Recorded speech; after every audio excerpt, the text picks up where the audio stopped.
I worked there for 3 more days, and I remember going home and naively thinking, I can't wait to hear about this on the evening news. And here it is, more than 30 years later, and I hope we hear about it tonight. And I will testify under oath before Congress that what I'm saying is the truth.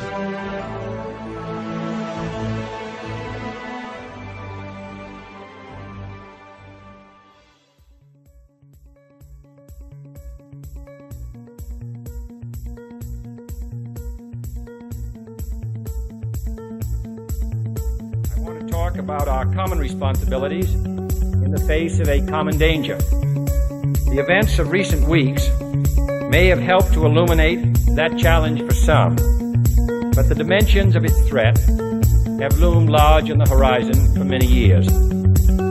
Whatever our hopes may be for the future, for reducing this threat or living with it, there is no escaping either the gravity or the totality of its challenge to our survival and to our security.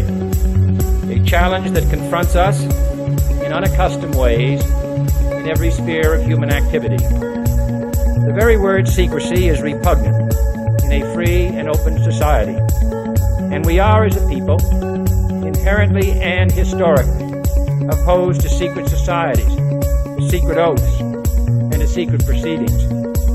If you are awaiting a finding of clear and present danger, then I can only say that the danger has never been more clear, and its presence has never been more imminent.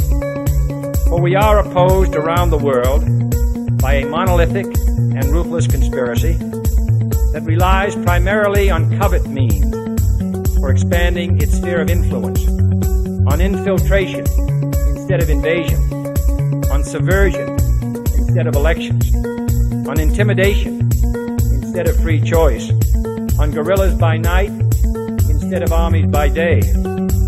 It is a system which has conscripted vast human and material resources into the building of a tightly knit, highly efficient machine that combines military, diplomatic, intelligence, economic, scientific, and political operations. Its preparations are concealed, not published. Its mistakes are buried, not headlined. Its dissenters are silenced, not praised. No expenditure is questioned, no rumor is printed, no secret is revealed.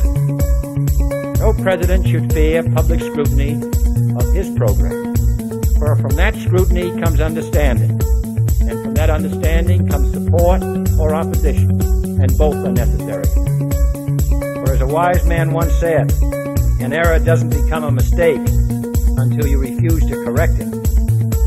Without debate, without criticism, no administration and no country can succeed, and no republic can survive. That is why the Athenian lawmaker Solon decreed it a crime for any citizen to shrink from controversy. And so it is to the printing press, to the recorder of man's deeds, the keeper of his conscience, the courier of his news, that we look for strength and assistance, confident that with your help, man will be what he was born to be, free and independent.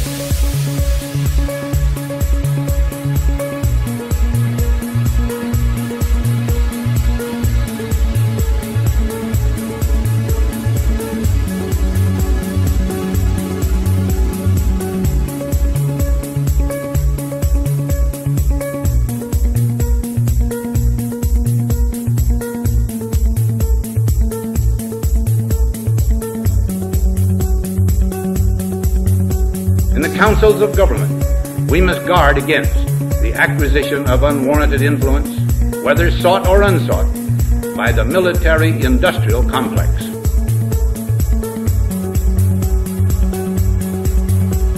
The potential for the disastrous rise of misplaced power exists and will persist. We must never let the weight of this combination endanger our liberties or democratic processes. We must also be alert that public policy could itself become the captive of a scientific, technological elite.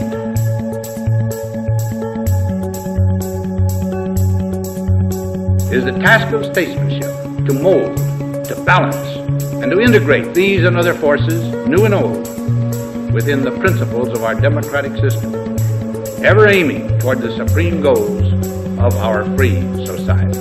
As we peer into society's future, we, you and I, and our government, must avoid the impulse to live only for today, plundering for our own ease and convenience the precious resources of tomorrow.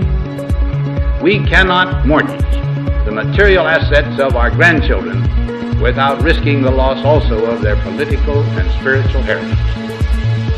We want democracy to survive for all generations to come,